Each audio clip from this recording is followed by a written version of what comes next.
Growing your own vegetables is a rewarding and tasty experience, but getting started can be overwhelming. So take a bit of time to develop a plan before putting the first plant or seed in the ground. It'll help increase your success and save you time in the long run. Since space and time are often limited, I thought we'd include strategies that work in any size garden and even when limited to growing in containers. If new to gardening, consider starting small and expanding your gardening efforts as your experience increases and time allows. Get everyone involved in the planning process. If they help design the garden, they may even help plant and pull a few weeds. Consider growing what tastes best fresh, saves you money at the grocery store, and those vegetables your family likes to eat.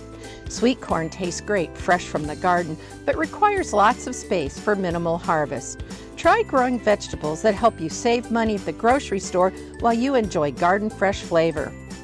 Include those vegetables you frequently use in your favorite recipes or prefer to eat fresh from the garden. My family likes my ratatouille, so I always grow the needed ingredients.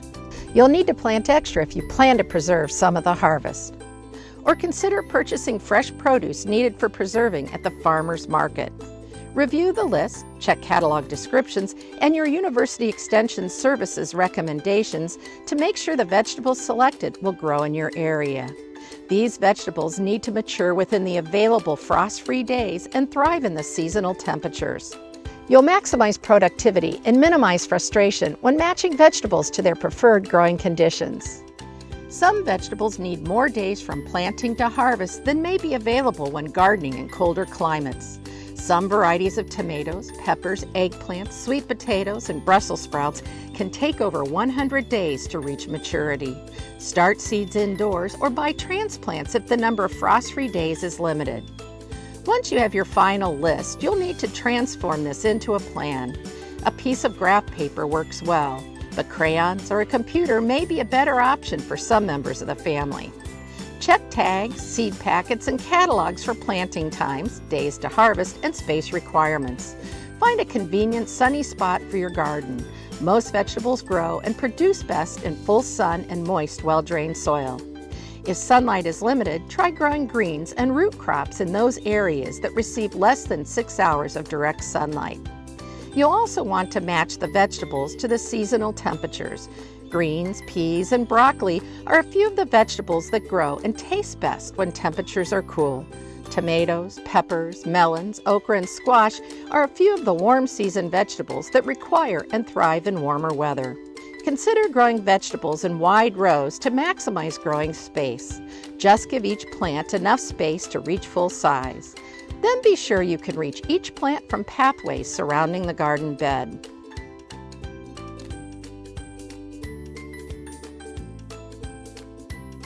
Further increase your growing space by planting quick maturing vegetables like beets, radishes, and lettuce between those that require more time to reach full size.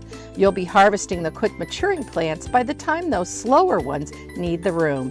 That's twice the harvest from one space. Maximize your harvest without increasing space with succession, also called relay planting. The goal is to make several different plantings in the same row throughout the growing season. Here's an example of how it works.